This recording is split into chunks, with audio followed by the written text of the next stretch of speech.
parce que le négatif n'est pas à l'opposé du positif, le psychiatre ne devrait pas s'occuper de santé mentale.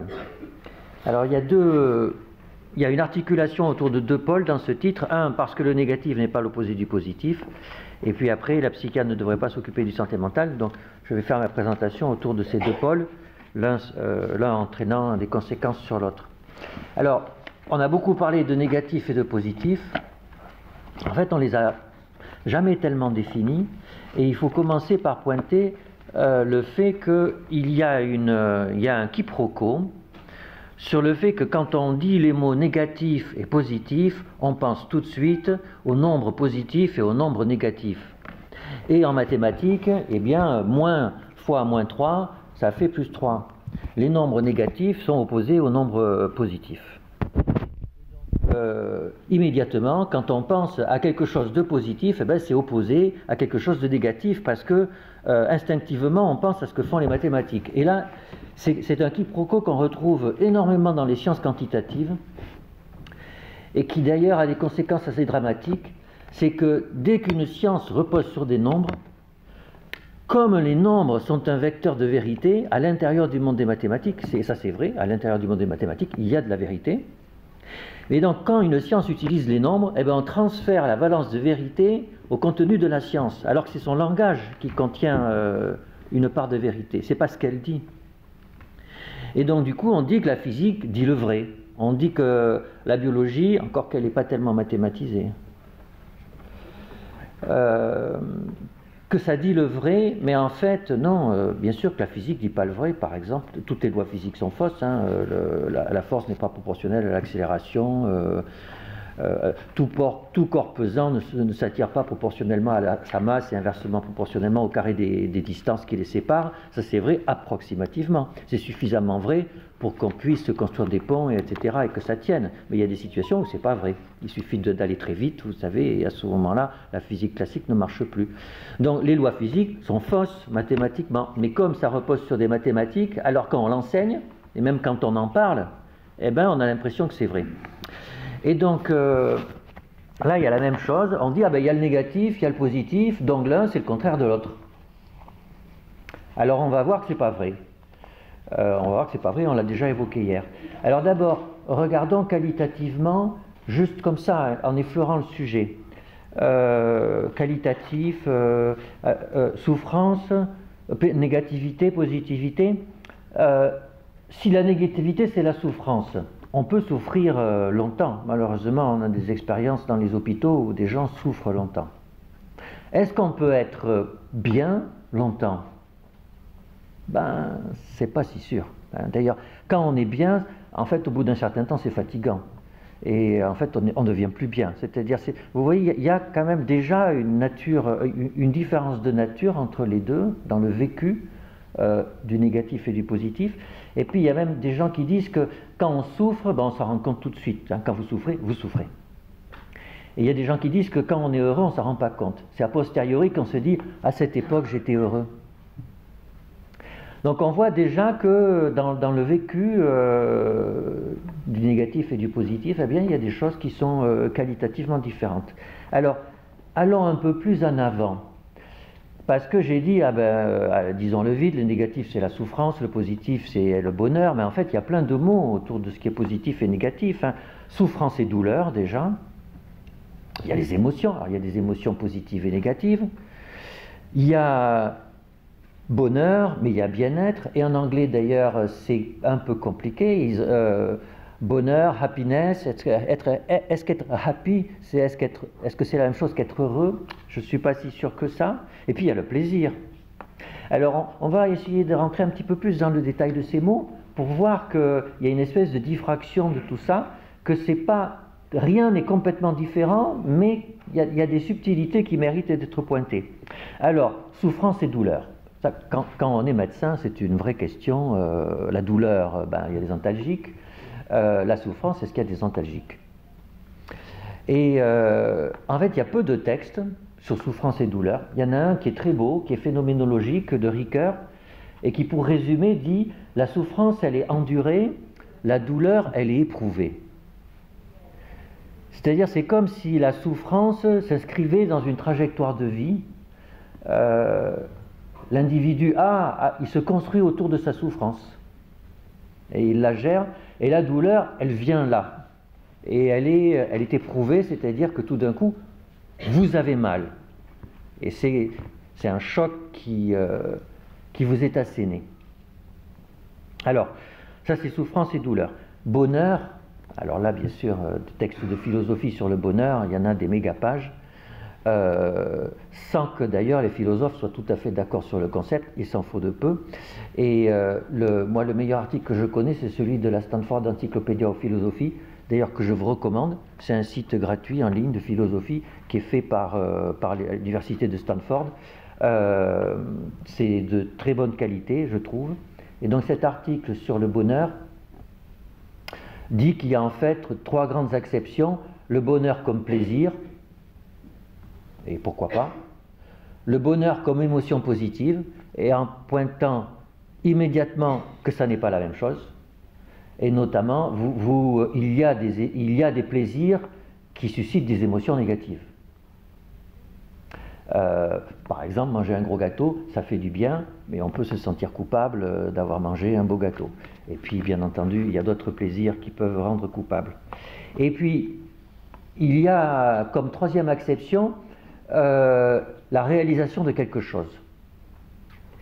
Or, la réalisation de quelque chose, eh bien, peut se faire au prix d'une certaine souffrance. On a parlé hier de l'écriture. Il y a des écrivains dans la salle. Et ils sont heureux quand ils ont écrit leur livre, mais pour y arriver, souvent il y a de la souffrance. Et puis, une chose qui me concerne plus, quand on court un marathon, on est heureux d'être arrivé au bout, mais je vous promets que quand on le court, il y a une authentique souffrance. Et donc on voit que la notion de bonheur est une notion, le mot est tout nu, mais en fait ce qui se cache derrière est assez complexe, et on en avait tous conscience. Alors au niveau des émotions, alors là, la littérature sur la psychologie des émotions est considérable, ça n'est pas ma spécialité. Elle est en partie scientifique et en partie seulement. Vous savez, on parle d'émotions fondamentales, c'est quelque chose d'assez approximatif, mais quand même, vous savez, on dit qu'il y a la joie, la peur, la colère, le dégoût, la tristesse, et parfois la surprise. Alors, tout ça n'est pas complètement sérieux, mais ce que j'ai noté et qui est une constante, c'est qu'il n'y a qu'une seule émotion positive et il y a plein d'émotions négatives. Et ça, c'est curieux. Je pense que ça doit... J'ai pas vraiment réussi à mettre du sens là derrière, mais je pense que ça doit correspondre à quelque chose. Alors, rentrons plus dans les travaux scientifiques. Il y a des gens qui essaient de mesurer le bonheur et la tristesse, etc. Alors, est-ce que c'est sérieux de faire une chose comme ça? Oui et non. C'est que quand on a vu que les concepts étaient aussi délicats à définir, c'est un peu un crime méthodologique de vouloir les capturer avec des nombres. Comme l'intelligence, dont on a parlé un petit peu hier après-midi. Néanmoins, on peut demander à des gens, êtes-vous malheureux en ce moment, êtes-vous plus ou moins heureux? La réponse est compliquée à interpréter, et d'ailleurs vous savez qu'on nous bassine souvent dans les médias sur le fait que tel ou tel pays est plus heureux que tel ou tel pays, et que par exemple les Danois sont plus heureux que les Français. On est bien d'accord, ça ne veut pas dire grand-chose. Ça ne veut pas dire grand-chose. Et quand on le regarde dans le détail, si je prends exactement ces 2 pays, en fait au Danemark, on n'a pas tellement le droit de se reconnaître malheureux dans son pays. Alors que chez nous, c'est relativement le contraire. Et donc du coup, on ne peut pas... ces comparaisons sont plus difficiles à interpréter que ce qu'on pourrait penser. Mais néanmoins, c'est ça quand même... c'est pour ça qu'il faut prendre les résultats de psychométrie avec mesure, c'est que d'un certain aspect c'est difficile à interpréter, d'un autre ça dit quand même des choses. Par exemple, le paradoxe d'Easterling, c'est que c'est pas parce qu'un pays a un PIB très élevé que les gens disent qu'ils sont heureux.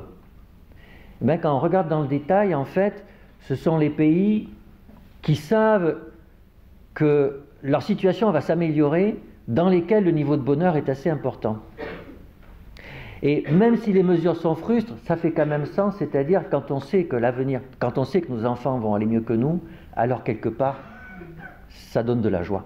On se sent bien dans un pays comme ça. Et quand c'est le contraire, eh ben, c'est plutôt le contraire. Alors, donc il y a des gens qui ont... Il existe des instruments de mesure du bonheur, il existe des instruments de mesure d'un mal-être. C'est extrêmement fruste, mais si on s'en sert, on a des résultats qui ne sont pas inintéressants. C'est que par exemple, tristesse et satisfaction ne vont pas tellement ensemble, alors que anxiété et satisfaction, ça peut aller beaucoup mieux ensemble. Et puis de la même façon, richesse et mal-être, ben, c'est plutôt associé négativement, c'est-à-dire quand vous êtes riche, eh ben, vous avez moins de chances d'être malheureux dans votre vie, mais richesse et bonheur, en fait, c'est pas tellement associé.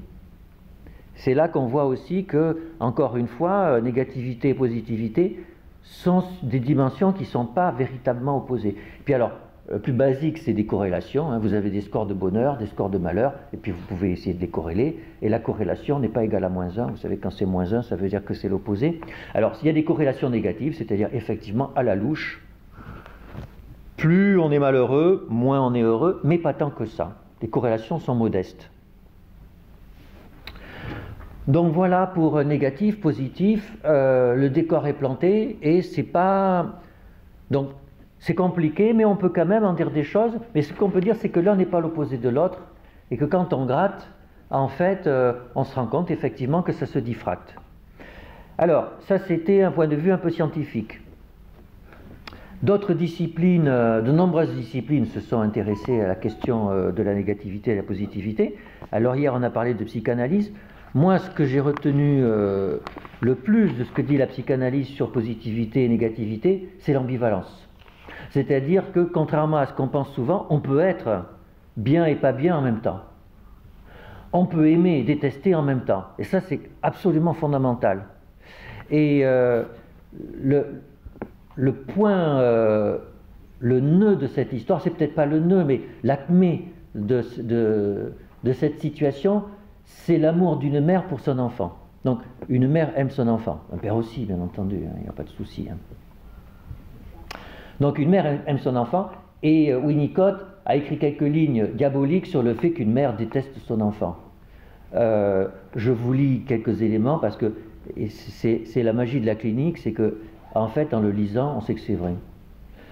Donc, l'enfant est un danger pour son corps pendant la grossesse et la naissance. L'enfant blesse ses mamelons. Il est cruel. Il la traite comme une moins que rien, comme une esclave. Elle doit l'aimer, lui, ses excréments et tout. Quand il a ce qu'il veut, il la rejette comme une vieille pelure d'orange. Il refuse sa bonne nourriture, mais il mange bien avec sa tante. C'est vrai qu'ils sont exactement comme ça. Ils sont exactement comme ça.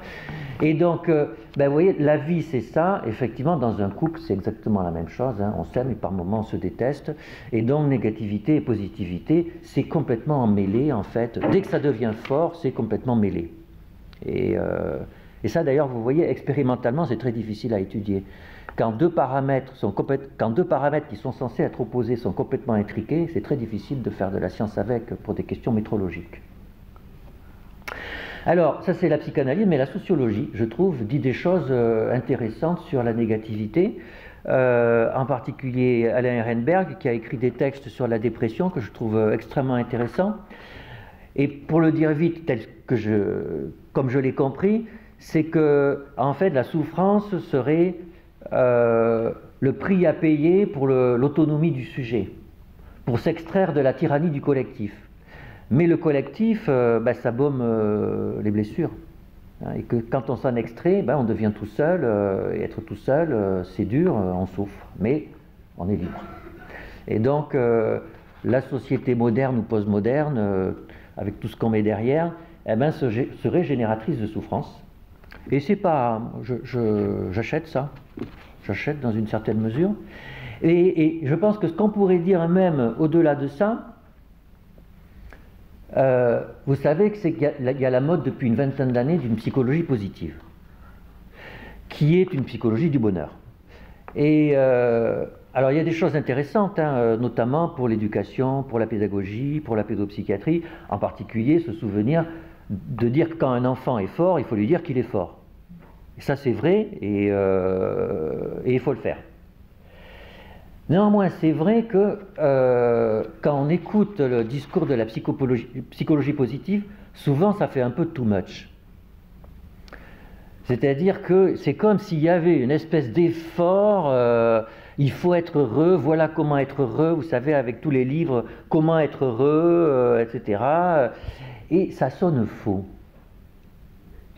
Il y a même un concept très drôle qui a été écrit par certains auteurs, le concept d'apicondrie. C'est-à-dire que happychondrie, c'est-à-dire c'est des gens qui sans arrêt recherchent le bonheur, recherchent le bonheur, recherchent le bonheur, et c'est une espèce de frénésie, et en fait, on a l'impression que c'est une formation réactionnelle, quoi. C'est-à-dire, vous savez, comme les gens qui au fond d'eux-mêmes rêveraient de faire des choses dégoûtantes, mais dans leur vie, ils sont complètement propres et carrés, et tout doit être nickel, etc. Mais là, c'est un peu pareil, c'est qu'en fait, ça va mal, on se sent mal, et donc, tac, on renverse le truc, et il faut être heureux, faut être heureux, faut être heureux, mais ça sonne faux. Ça sonne faux. Alors, au-delà de ça, même, il y a des sociologues qui disent, en fait, donc, c'est en train de se passer, ça, c'est-à-dire le fait qu'il y ait une souffrance liée à la modernité, à la postmodernité, et qu'il y ait une formation réactionnelle d'un bonheur un peu fade et factice.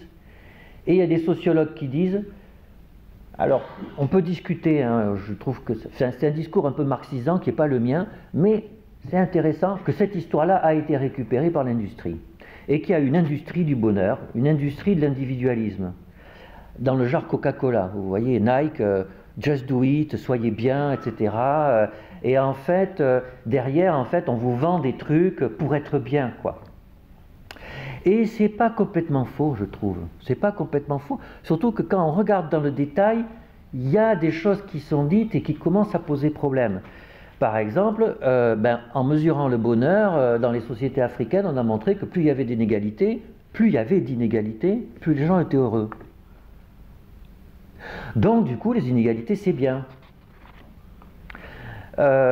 Et il y a même des espèces de renversements de valeurs. Vous voyez, traditionnellement, on dit le travail, c'est une peine pour les individus. D'ailleurs, étymologiquement, travail, c'est connoté très négativement. Hein. C'est une espèce d'emprisonner, on emprisonne les gens. Et donc, il y a tout un courant progressiste, entre guillemets, qui consiste à dire changeons le travail pour que les gens soient heureux. Mais il y a des gens maintenant qui disent le contraire, ils disent soyez heureux, vous serez plus productif à votre travail. Et donc rendons les gens heureux pour que ça marche bien dans les boîtes. Et c'est vrai qu'il y a ce type de discours. Donc il y a là un truc autour du bien-être qui est un vrai sujet, cette histoire d'apicratie, qui a des conflits d'intérêts avec des idéologies politiques, hein, c'est évident, mais néanmoins, ça dit quelque chose. Bon alors, ça c'était la première partie, comme je vous le disais, la deuxième partie, mais qu'est-ce que ça a à voir avec la psychiatrie, tout ça? Bon, alors, vous allez voir que ça, c'est a posteriori, à la fin on va se rendre compte que c'est évident, mais a priori, ça ne l'est pas du tout, et donc je vais devoir revenir longtemps en arrière, parce que si on parle de psychiatrie, on est bien obligé de se demander qu'est-ce que c'est. Or, il faut bien être honnête, aujourd'hui, encore moins qu'il y a 20 ans, encore moins qu'à la naissance de la psychiatrie, on ne sait ce qu'est la psychiatrie. Alors, si on revient il y a très très longtemps, du temps d'Hippocrate, en fait, les choses étaient pas si compliquées que ça.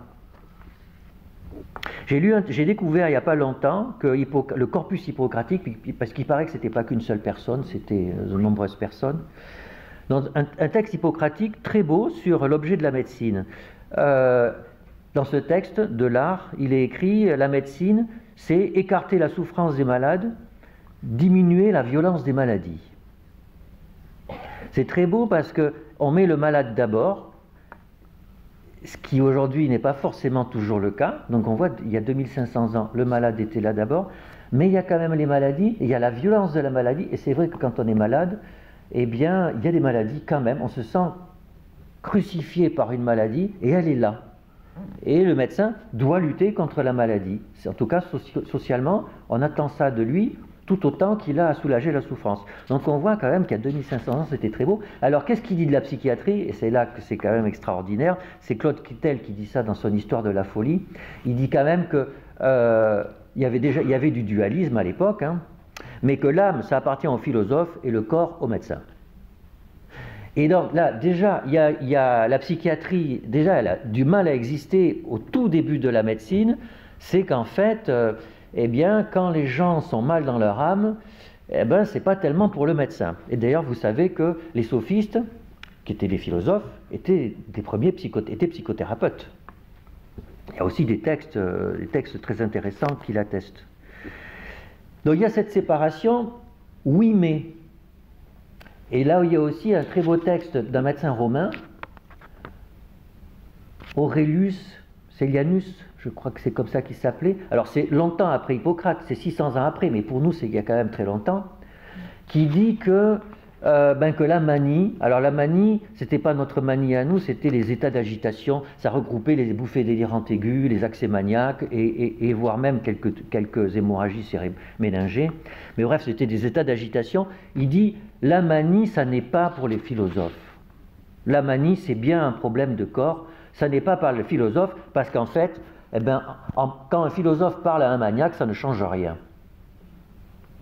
Donc vous voyez, il y a une ligne de fracture au sein de la souffrance psychique qui interroge la médecine et autre chose que la médecine. Bien sûr, on la retrouve aujourd'hui, mais ce qui s'est passé au XIXe siècle est capital, c'est avec Pinel, qui est la création authentique de la psychiatrie. Et on dit qu'avant Pinel, il y avait des malades mentaux, mais il n'y avait pas de psychiatrie officiellement. Et donc Pinel crée la psychiatrie, et Claude Kittel dit par la même occasion que Pinel, c'est une annexion par la médecine du domaine des patients. C'est-à-dire que Pinel, c'est la médecine qui fait une OPA sur la souffrance psychique. Et c'est vrai aussi. Et du coup, on retrouve le DSM qui s'occupe de tout. Et on n'est pas content, parce qu'il y a une part de la souffrance psychique qui ne devrait pas être médicale. Donc on retrouve cette tension aujourd'hui autour de finalement qu'est-ce qui relève de la psychiatrie, qu'est-ce qui n'en relève pas. Et quand on regarde comment ça se passe, eh bien aujourd'hui dans les congrès, ce qui est fou, c'est que dans les congrès de psychiatrie, le mot psychiatrie n'est quasiment plus prononcé. Vous avez d'un côté des troubles neurodéveloppementaux et des neurosciences. On a vu hier après-midi aussi, hein, vous voyez, comme les troubles du langage sont aujourd'hui biologisés complètement. Hein, c'était spectaculaire. Hein. Et bien sûr que le trouble du langage, ça a à voir avec le cerveau, hein, on est bien d'accord. Hein, c'est le cerveau, quelque part, qui fait parler. Mais bien sûr, le cerveau, il n'est pas tout seul. Il n'y a pas que des synapses dans la vie. Alors, vous me direz, oui, mais quand même, c'est le cerveau. Oui, mais non, c'est une question de vision. C'est-à-dire que, et ça, il faut en être, je crois qu'il faut en dire deux mots, c'est que la compréhension du fonctionnement d'un neurone ne permet pas de comprendre le fonctionnement d'une société. Parce qu'à ce moment-là, si en réduisant, on pouvait tout expliquer, alors en comprenant le fonctionnement des atomes, on pourrait expliquer les neurones, on pourrait expliquer le psychisme, on pourrait expliquer la société. Mais la physique atomique ne permet pas de comprendre le fonctionnement psychique. Personne ne le revendique, c'est absurde, ça n'a aucun sens. De la même façon, le fonctionnement d'une synapse ne permet pas d'expliquer tout ce qui se passe dans la vie psychique d'un individu, et encore moins dans ce qui se passe dans une société. Et pourtant, en psychiatrie aujourd'hui, il y a un peu cette tentation d'un comeback à la neuropsychiatrie avec un peu une disparition du sujet et une émergence du cerveau. Donc vous avez ça, et puis vous avez en miroir le handicap psychique. On en a discuté aussi hier, c'est-à-dire que, parce que bien sûr, il n'y a pas que le cerveau, il y a l'inclusion du sujet dans la société, et bien ça c'est pour le handicap, c'est pour la MDPH. Et donc aujourd'hui, il y a une tentation de dire psychiatrie égale cerveau plus handicap. Et donc du coup, psychiatrie disparaît. Alors, le problème, c'est que... Alors, c'est pas... On pourrait dire, d'accord, il faut accepter le fait que tout change, hein, et puis voilà, hein, c'est comme ça. Mais en fait, on est devant quelque chose de paradoxal, c'est que en fait, les gens ressentent toujours le besoin, dans certains cas, d'aller voir un psychiatre. Et ça, c'est évident. J'habite en banlieue parisienne très lointaine, dans un petit village dans lequel il y a un schizophrène. Eh bien, c'est fantastique de voir comment mes voisins vivent ça. Ils ne vivent pas ça du tout en voyant le cerveau de ce voisin. Hein. Ils voient que c'est pas possible, voilà, et qu'il faut quelqu'un pour s'en occuper. Et c'est pas un neurologue, c'est psychiatrique. Vous voyez, on sent que le sujet, il est différent dans son fonctionnement psychique, et la différence, elle est telle qu'on ne peut pas vivre ensemble, que c'est pas possible. Enfin, ça nous fait peur. C'est trop. Et c'est trop, donc il faut que quelqu'un s'en occupe. Et socialement, ce quelqu'un, c'est de la psychiatrie. Et c'est toujours comme ça que ça se passe. Et donc là, aujourd'hui, on vit vraiment quelque chose où il y a un discours lisse de façade qui est neurosciences, handicap, etc. C'est fini, la stigmatisation, le Moyen-Âge. Mais dans la réalité, quand ça va mal, on va chercher les psychiatres et on dit ça se passe mal. Ben oui, ça se passe mal puisque vu qu'il n'y a plus d'investissement dedans parce qu'on le met ailleurs, forcément ça va mal. Donc j'en arrive tranquillement à la fin. Mais alors du coup, quel est l'objet de la psychiatrie par rapport à tout ça, finalement? Puisqu'on est bien d'accord, la psychiatrie ne doit pas s'occuper de toute la souffrance psychique. Vous voyez, depuis Hippocrate, on en a l'intuition, et on est bien d'accord que tous les chagrins du monde ne doivent pas être psychiatrisés. Ça serait une catastrophe. Je pense qu'il faut recourir à la notion de rupture. Et c'est vraiment une notion essentielle en médecine. Tous dans l'année, on est enrhumé. Bon, on peut dire qu'être enrhumé, c'est être malade. Hein. On a une maladie, c'est un virus qui atteint les voies aériennes supérieures. On a un fébricule, on tousse. Il y a une étiologie, il y a des symptômes. Donc c'est une maladie et on est un peu malade. Mais est-ce qu'on est vraiment malade? Non. Et d'ailleurs, le plus souvent, on ne se soigne même pas. On ne prend même pas un cachet de Doliprane tant que ça passe. Donc on n'est pas malade. C'est-à-dire, un être vivant a des hauts et des bas en permanence et que ça soit dans sa vie psychique ou que ça soit dans son corps qui vit, il y a des hauts et des bas en permanence et parfois ça va mal, eh bien on n'est pas malade pour autant. Mais vous avez tous eu une grippe sévère où vous ne pouvez plus vous lever de votre lit. Et en fait, si vous devez écrire quelque chose pour des collègues, vous n'y arrivez pas, c'est même pas la peine. D'ailleurs, on n'est même pas capable de penser. On dort, et donc on n'est plus le même être humain. Et ça, c'est une expérience que l'on a presque tous, que l'on a tous expérimenté déjà. C'est une rupture dans l'existence. Une rupture dans l'existence. Et cette rupture déclenche une demande d'aide, donc l'intervention de la médecine. Eh bien, en psychiatrie, c'est quand la rupture se passe en rapport avec notre vie intérieure, puisque nous avons une vie intérieure. On n'en parle pas trop, mais dès qu'on s'arrête 5 minutes, même pas 5 minutes, dès qu'on s'arrête 15 secondes, on se retrouve seul à l'intérieur de soi-même. Nous avons une vie intérieure. Et parfois, nous souffrons dans cette vie intérieure. Nous avons une rupture sentimentale, nous avons un deuil, nous souffrons. Mais on sait que ça va passer. Et puis, il y a les rituels de deuil, il y a des copains qui viennent nous consoler, et donc, il n'y a pas besoin de médecin. Et puis, par moment, vous faites une attaque de panique. Une attaque de panique, c'est terrible. Hein. On n'imagine pas quand on n'en a pas vu. Le niveau de souffrance est terrible, terrible. L'anxiété, je n'ai jamais vu de gens autant souffrir que des gens anxieux. Pourtant, une fracture de jambe, ça fait mal, hein. Il y a des douleurs somatiques terribles. Une attaque de panique, c'est d'une violence extraordinaire. Et donc le patient n'est plus le même. Il est en rupture complètement dans son existence. Il ne comprend pas ce qui lui arrive, mais ce n'est pas sa jambe, son abdomen, ce n'est pas une colique néphrétique, c'est à l'intérieur de lui que ça se passe. Et on dit dans ces cas-là que ça relève de la psychiatrie. C'est-à-dire que la psychiatrie, c'est soigner un sujet en rupture dans son existence du fait d'une souffrance intérieure. Voilà, et c'est une rupture phénoménologique, c'est-à-dire dans la façon qu'il a d'expérimenter ce qu'il est subjectivement. Et donc, bien sûr, c'est de la négativité, c'est même de la quintessence de la négativité. La psychiatrie s'occupe de la quintessence de la négativité. Alors, so what, puisque l'intitulé du topo c'était « Les psychiatres ne devraient pas s'occuper de santé mentale ». Mais pour l'instant, je n'ai pas parlé de santé mentale. Alors que tout le monde en parle, hein, et d'ailleurs souvent, au lieu d'utiliser le mot psychiatrie, on utilise le mot santé mentale, parce que ça écorche moins la bouche.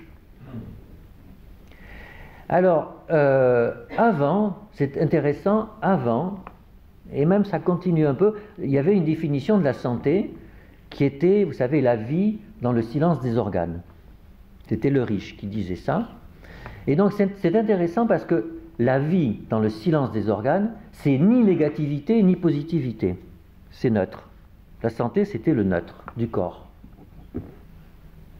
Et c'est intéressant parce que il y a juste quelques années, l'Association européenne de psychiatrie a proposé une définition de la santé mentale. Alors, c'est en anglais, en le traduisant, c'est un état dynamique d'équilibre interne. Alors, bon, ça marche pas terrible, parce que le challenge est quand même important de définir ce que c'est que la santé mentale, mais c'est pas si mal que ça. C'est pas si mal que ça. Un état dynamique, c'est... Alors, parce que vous voyez, il y a un équilibre interne, mais en fait, quand on est trop équilibré dans sa tête, c'est pas forcément bien. Et donc, c'est pour ça qu'il rajoute un état dynamique pour dire qu'il faut que ça bouge un peu. Donc, on voit ce qu'ils veulent dire, mais là aussi, il n'y a pas de positivité, de négativité. Vous voyez, c'est donc, la vision médicale de la santé ou de la santé mentale, c'est ni le négatif ni le positif. Alors que il s'est passé, juste après la Seconde Guerre mondiale, un truc complètement fou, qui est que l'Organisation mondiale de la santé, vous savez, a dit que la santé, c'était un état de bien-être complet, physique, psychique et social. Et alors là, il s'est passé quelque chose que je trouve partiellement incompréhensible. On avait la médecine qui s'occupe d'une rupture dans la douleur ou la souffrance, et la santé qui était un état de neutralité. Et le bien-être, ben, c'était pas le job. Le bien-être, c'est autre chose. C'est le politique, c'est la religion, c'est ce que vous voulez. Hein, c'est la méditation de pleine conscience. Enfin, c'est pas le job de la médecine. Et là, tout d'un coup, on dit la santé, ben, c'est le bien-être, mais en plus, c'est tout le bien-être. À tel point que ça en devient fou. Hein. Si vous êtes dans un état de bien-être, il y a même un collègue qui disait bien-être psychique, physique et social, c'est ou après un orgasme ou un shoot d'héroïne. Donc c'est... alors pourquoi l'OMS a décidé ça? Il y a des gens qui disent que c'était après la Seconde Guerre mondiale, la Shoah, etc., qui avaient besoin que ça serait aussi une formation réactionnelle de quelque chose. Mais moi, je pense que c'était le début de la happycratie. Et à tel point d'ailleurs hein, qu'en 2001, l'OMS a défini ce qu'était la santé mentale. Et ça mérite de lire la définition.